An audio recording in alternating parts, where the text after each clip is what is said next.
চাকরি বাতিল খুব স্বাভাবিকভাবেই উদ্বিগ্ন স্কুল কর্তৃপক্ষ।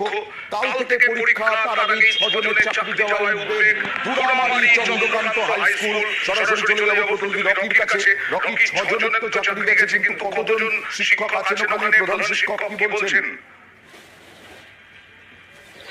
দেখো, যে চাকরি বাতিলের তালিকা বেরোচ্ছে তার মধ্যে কিন্তু যোগ্য হাই স্কুলের 6 জনের নাম রয়েছে, যার মধ্যে 4 জন শিক্ষক এবং 2 জন পার্শ্ব কর্মী ছিলেন, শিক্ষক কর্মী।